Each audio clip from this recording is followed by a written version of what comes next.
Scenes make a story. When you write a scene, you're plopping your reader into the events and lives of your story so they can experience it for themselves. This is what they crave. So, if you want your readers to be able to have this full experience and live vicariously through you, you need to make sure you're crafting the best scenes you can. A part of that is not rushing through them. So today I want to talk about how to give your scene quality breathing space. Breathing room means not rushing through our scenes.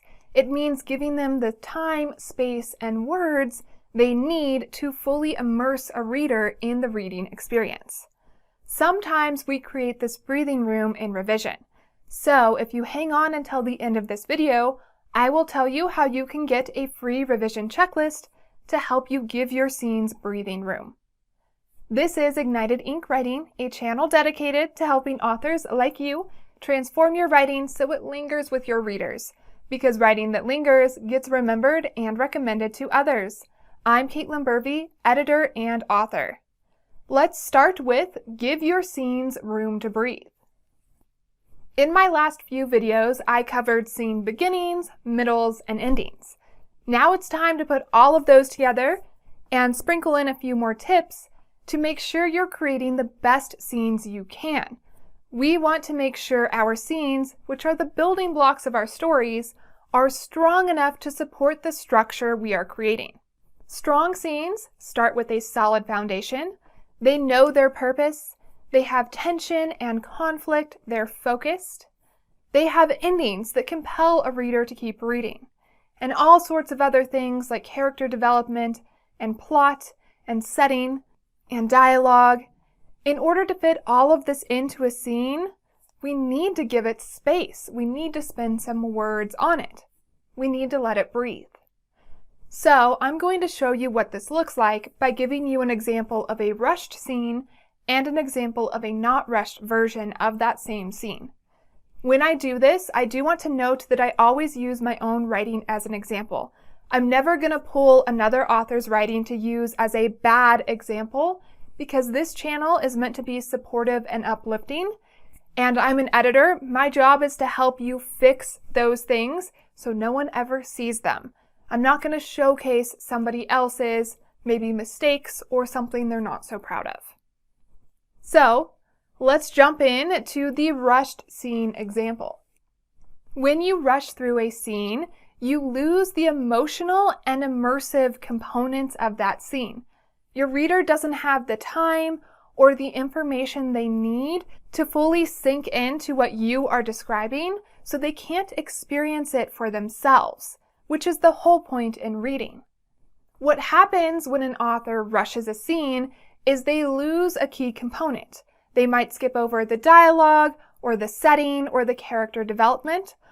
We are all guilty of this on occasion as authors, especially when we're doing a first draft. That's why we have revision, where we can go back and fill in some of these missing pieces and expand our scenes so they don't feel so rushed. Here is an example of a rushed scene that I created. This is the very first free write I did for the story that would become Letters from a Woo in my collection When Magic Calls. Here's what that rushed version looked like. A woman screamed from across the hall, wailed like a banshee.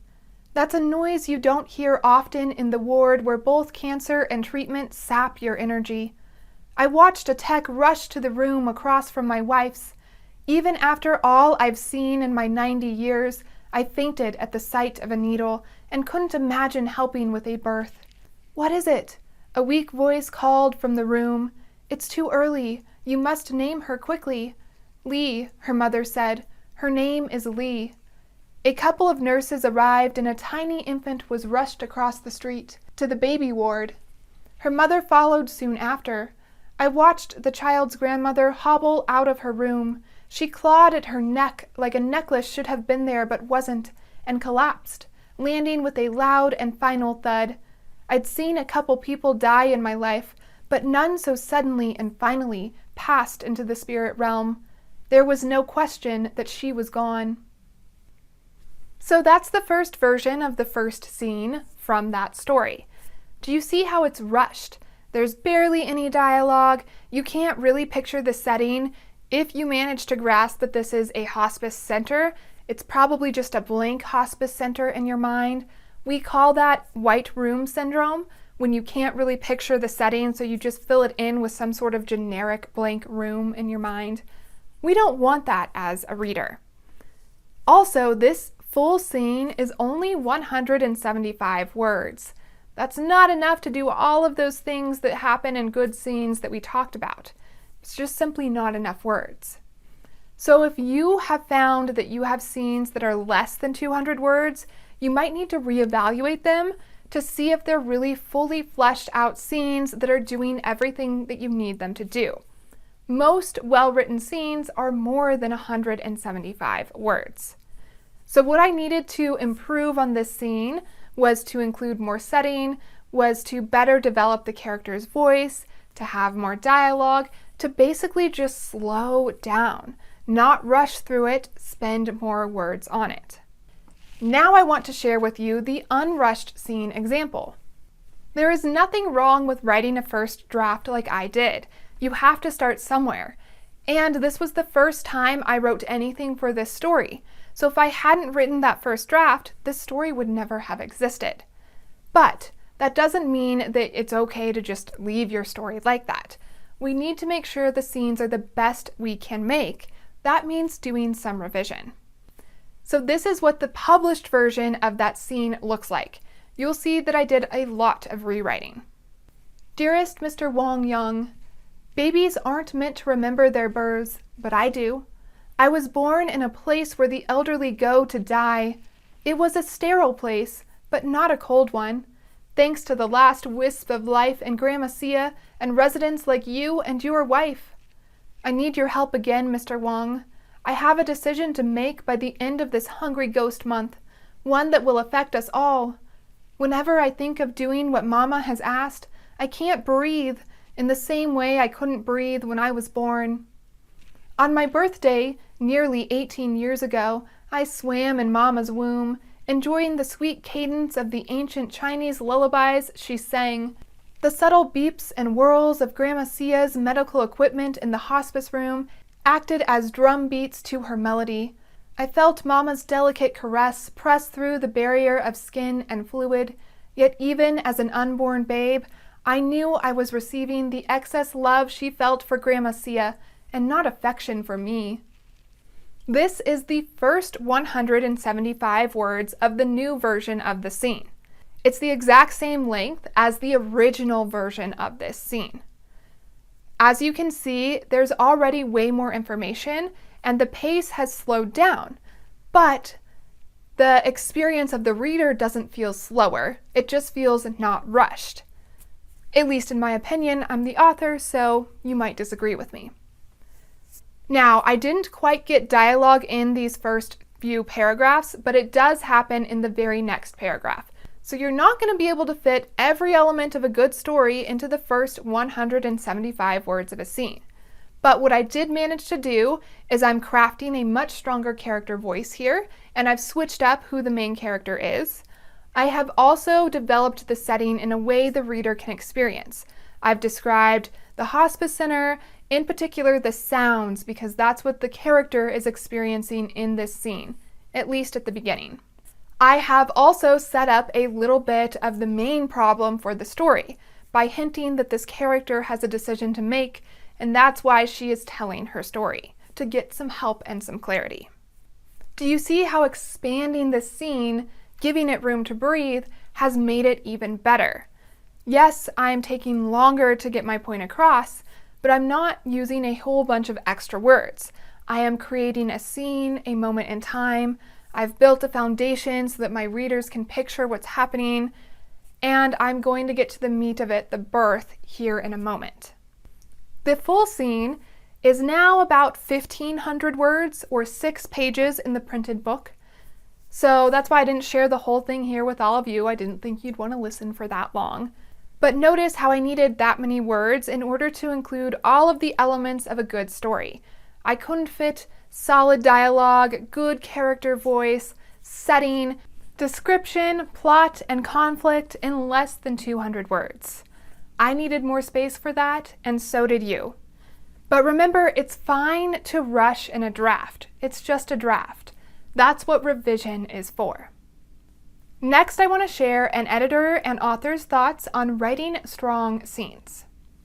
I had to go through many of my drafts in order to find a good example of a rushed scene, especially one that I ended up publishing or really revising.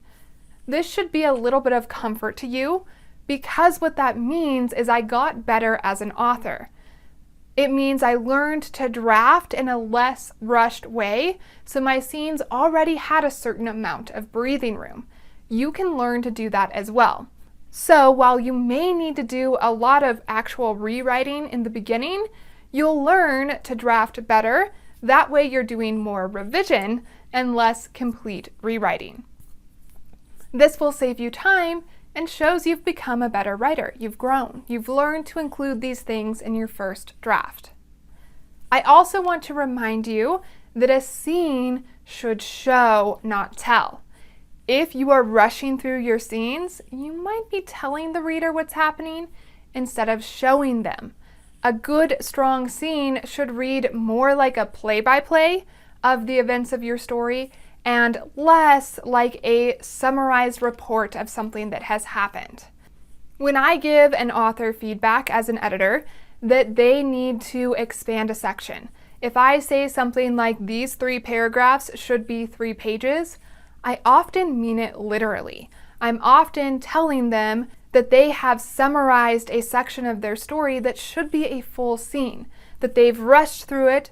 They need to give it breathing room and really expand upon that idea or the event.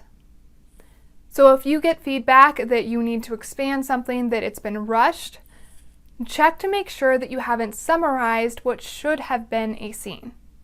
If you are writing a story that has a set word count that you can't go above, if it's super short, writing one solid scene that has plenty of breathing room will often be more effective than trying to shove in there a whole bunch of mini scenes that are rushed.